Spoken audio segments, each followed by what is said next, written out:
going to talk about this hyperspectral images.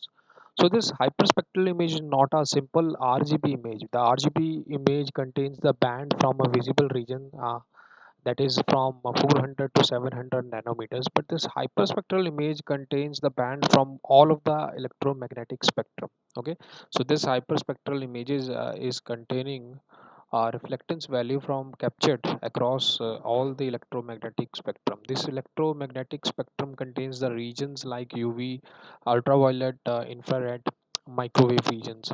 So all these regions have a specific property, and in that property, this spectrometers and other equipment is used to capture these values. Okay, so there are various equipments that are used to capture this hyperspectral image. There are inherent hyperspectral cameras that are present nowadays that you can use to capture these hyperspectral images. But there are also very high resolution spectral radiometers that are on board on these satellites, so they can able to capture the various information of this images. Okay, so before going further to I just want to tell you that if you can download these images, there is this is a website, and it contains all the hyperspectral image data sets.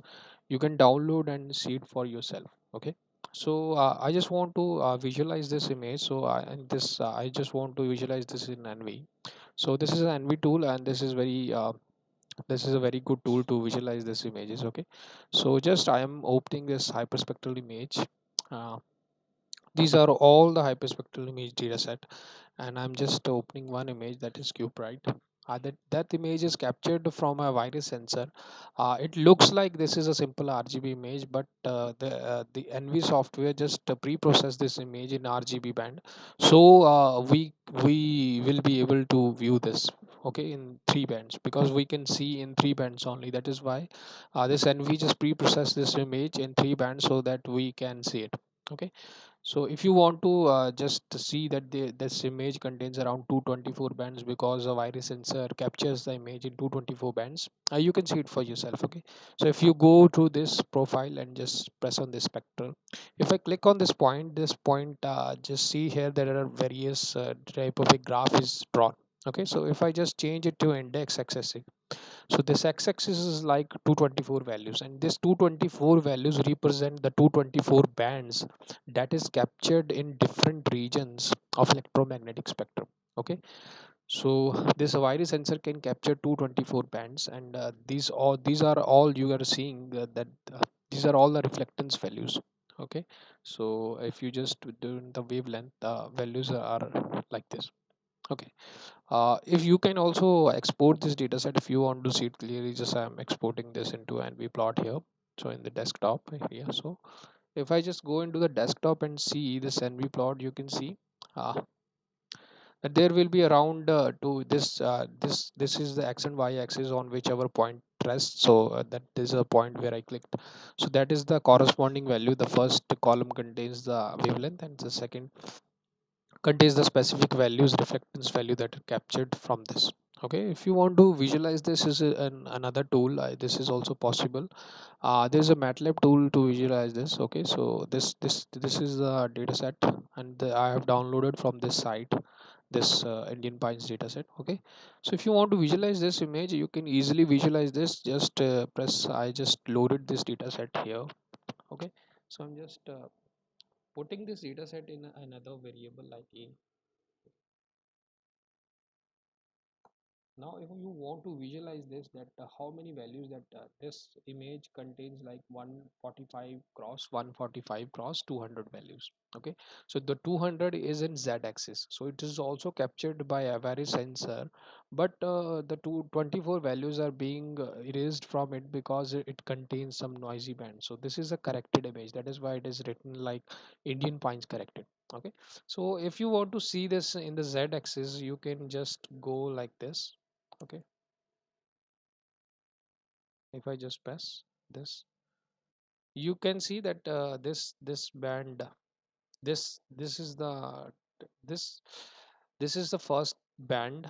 Okay, so if you want to see in the z axis, you can just go like this. Okay, so this the A, just want to see the first x-axis, first first row, first column, and I want to see all the values in z-axis. So just click it, you will see the 200 values like this. Okay, so these are the 200 values that are attached to this. Okay, so this is a representation of hyperspectral images in different formats. You can also visualize it using this NV software, and you can also go with this MATLAB software. So I hope you learned something, and thank you for watching this video. Okay. Will be identifying the different minerals that are present inside this multispectral image. Okay, so this image is multispectral image. It contains four band. The three bands is of common like RGB, and the fourth band is of near infrared region.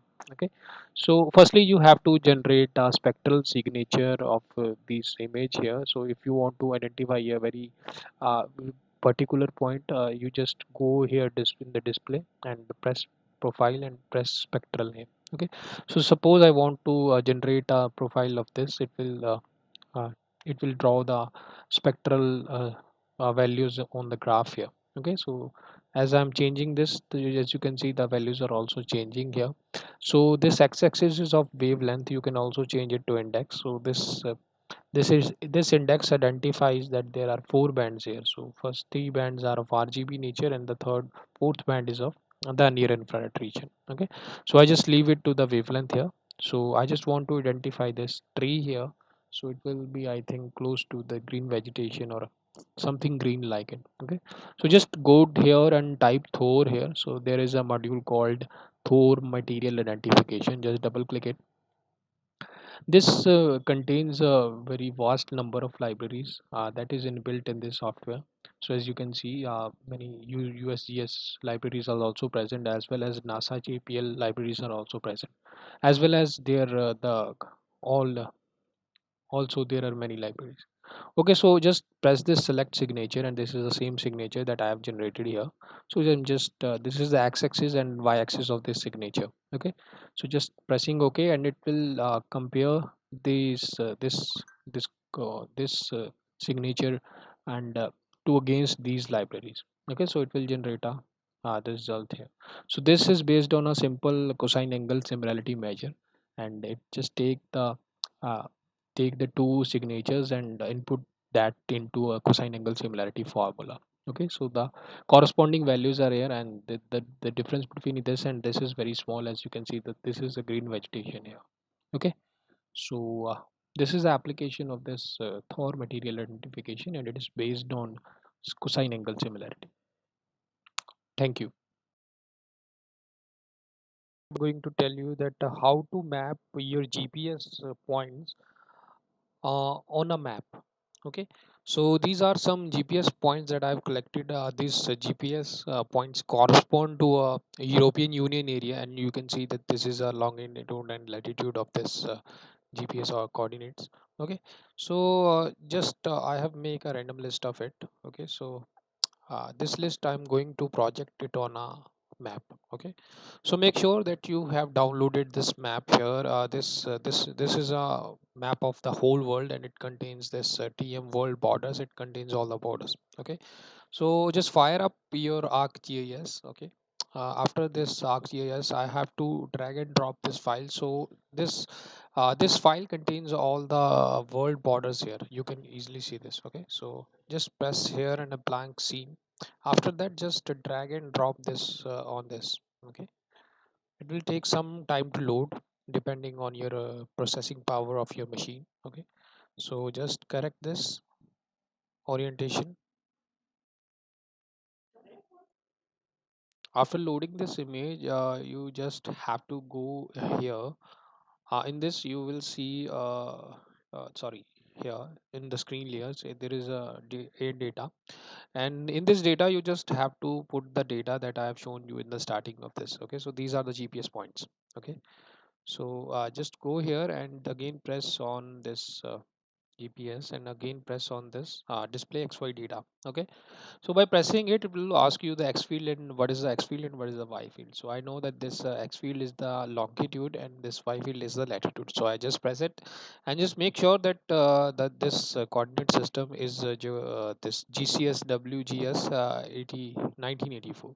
Okay, so just press OK, and you will get this some kind of a warning here. Just okay, so these are the points that are loaded on this. Okay, so this points will be very beneficial if you are conducting some kind of study and you have collected this GPS points to. Okay, so if you can also differentiate it by just differentiating the another color, like I just want to this.